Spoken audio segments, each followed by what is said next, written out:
I met a gypsy. Coop, Jace from Gypsy Tales, mate.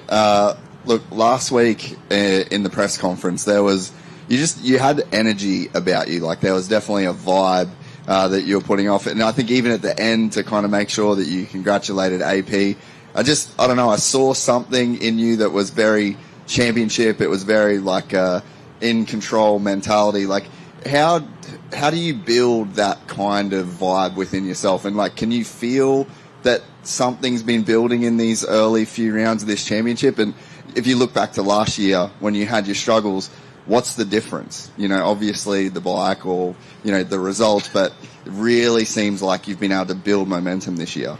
I think for me, it's just overall everything's gelling really well. You know, I think for me, the bike change helped me attack a little bit harder. To where last year I relied a lot on consistency, and speed was sometimes not there.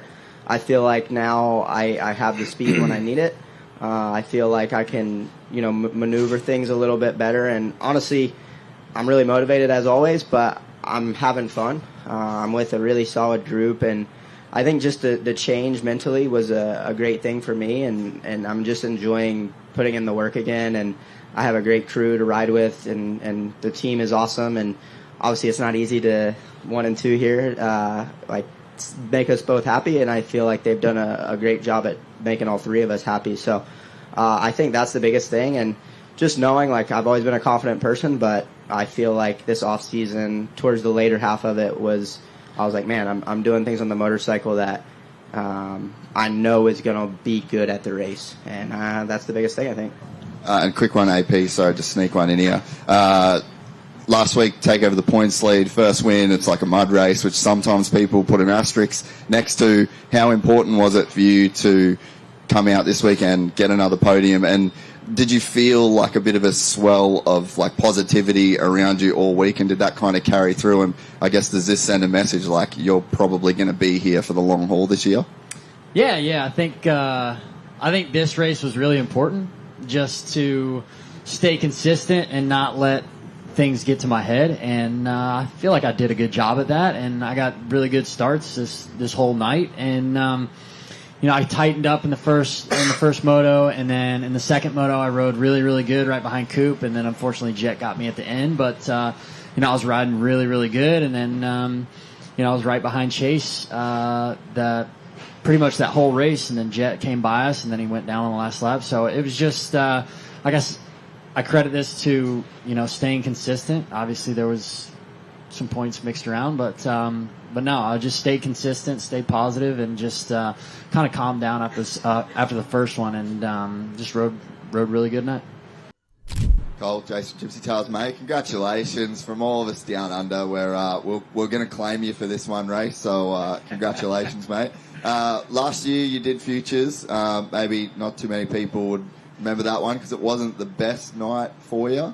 But I've got the feeling you were very, very nervous last year for that race. But then coming over here this year, getting the chance to go at it again, how much was that experience last year help you this year? I was actually less nervous last year. I didn't know what I was getting myself into. But yeah, I was quite nervous coming in today, so happy to be here. Is that just because you had more expectations for yourself than last year, maybe? Like, you with the new ride with Gas, and I guess maybe knowing more what you're capable of? Yep. Copy that. Yes or no questions work here as well.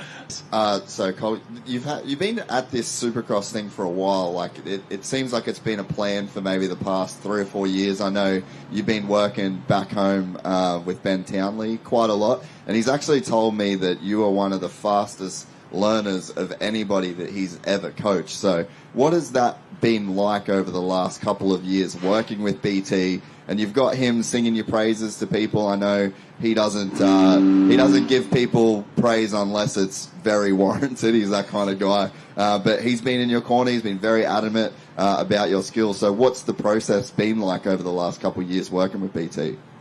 It's been good. I've learned so much from him, and his is actually the only track part to spec. So I've ridden a lot of laps around his track. Jace from Gypsy Tales. Levi, mate, every year I feel like in the lights class we get a few rounds in, or the 250 class we get a few rounds in, and someone sort of slowly establishes their dominance. Like last year it was Jet and Hunter. Years before we've had like Christian Craig, Ferrandis, so you get a couple rounds in and someone kind of takes that spot. Do you think that spot is still up for grabs, or are you slowly making a claim for that? And that first moto, especially you and RJ were like really sending it. So it seems like you guys are really in the battle for who is going to be the guy of this class this season. Yeah, I mean, it's tough, Last year, I think Lawrence was clearly just maybe a little bit better, so we're all really close right now. Obviously, I want to be the dominant guy, but yeah, it's close right now. You can't start in like 5th or 6th with these guys and have them up front. It's you'd have to have a pretty amazing. I don't even know what you'd have to do to be able to get up to them. So I think it's tighter than years past. Like especially, the top 5 of us, we're all pretty experienced by now. So it's definitely tight racing. Jace from Gypsy Tales, boys. I'm just going to get you to do a little bit of bench racing, each of you. The 250 class goes east next week. Danger Boy will be on the gate. Both of you up there can attest to the circus that follows the star pits around when he's racing. But maybe some predictions for the East Coast, some of the storylines you're excited to follow, who you expect to do good. Please don't just say your teammates. Any expectations as fans of Supercross for next weekend? I mean, I'll start. I'm going to go with kind of a dark horse. Yeah. I'm excited to see Gilly, my teammate, go racing. It's an awesome kid. Of course, yeah. Yeah. I wasn't going to say him for the win, though.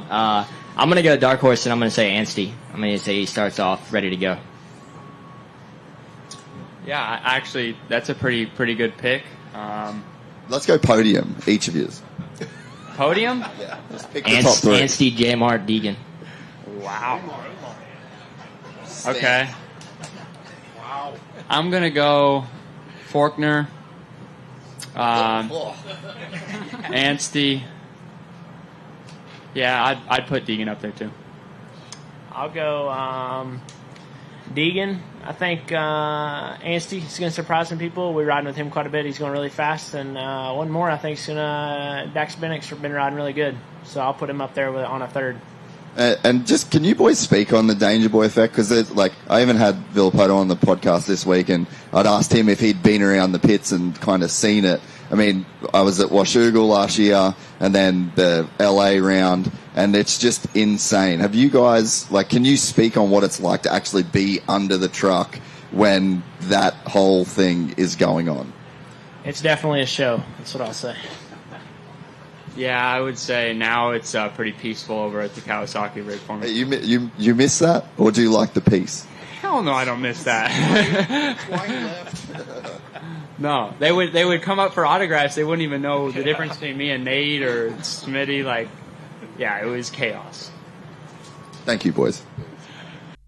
We're excited to announce the launch of our new membership site, gypsytales.com, packed with exclusive content and perks that you won't find anywhere else. This is your chance to become a part of the Gypsy Gang. And as a special bonus, if you sign up to an annual membership, you'll be entered into the draw to win our custom-built TC125. Gypsy Gang.